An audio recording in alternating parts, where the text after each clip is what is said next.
All right, guys, I'm gonna just show you 2 to 4 repetitions of the exercises I've decided on for my workout today. I will do 5 to 6 5 to 6 full sets or rounds. I'm tired today, so I'm gonna have to figure that out as I go. All right, let's get started. All right, so the weights I have are just the weights I have in my house. You can go heavier, you can go lighter. If I was at the gym and I had more options, I would probably go heavier on this. So this is my hinge pattern. Zeus is coming to say hello. So we have to make sure he stays safe. Little feeties, buddy. Gotta mind your feeties. Okay. All right, so I have a 35-pound kettlebell. I'm gonna have wide feet. I'm gonna do an alternating deadlift.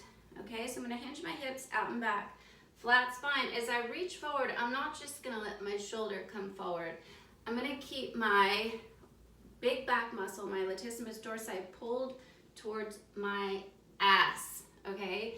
So I'm gonna put my hand on the handle, watch my shoulder. It goes back, because that means I'm engaging my lat. I'm gonna stand up, my arm hits right in front of that pelvic ear. Place it on the floor. You're gonna alternate. So little asymmetry. You're gonna alternate for at least 20, okay? So that's my hinge pattern. My pull pattern, I have 2 35, 16 kilograms. I'll go sideways.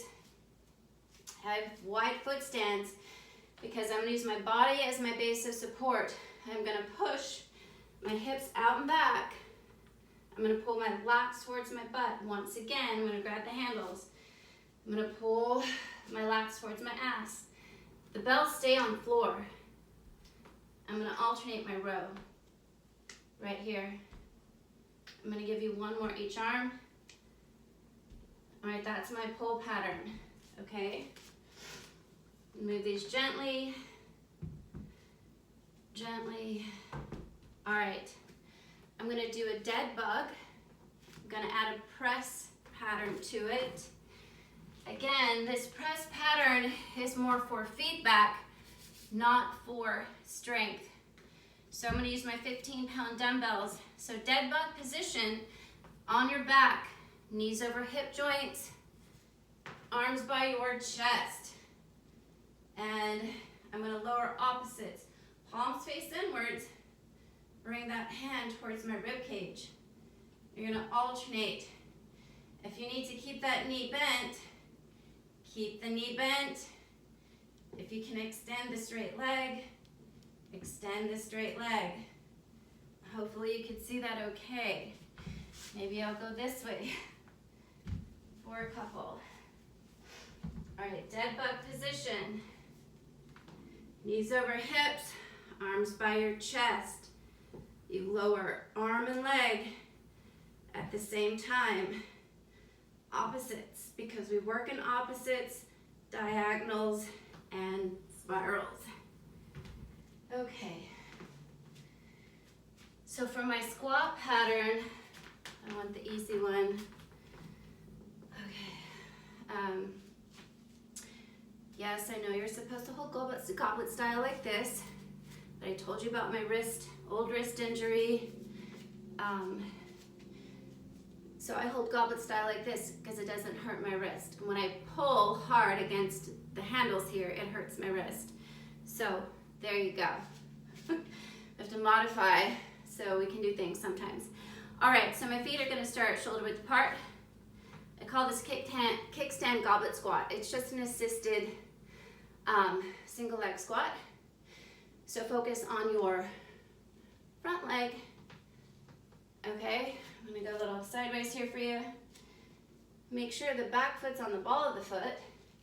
You have to bend both knees, because if you don't, you're not gonna go anywhere. And you wanna keep your torso as upright as possible. You're gonna do both legs. Do minimum 10 each leg. All right, then we're gonna do a push press. I'll just keep the 17. I'll go heavier later. All right. Push press can help you go a little heavier. You're gonna do like a little semi-squat, and as you stand tall, allow the momentum to press that overhead. Okay. 1, 2. All right. So we have a hinge pattern, a pull pattern. We have a core stabilization with a press pattern. We have a squat pattern. And then lastly, we did an overhead vertical press. Okay, so have fun. Try it out.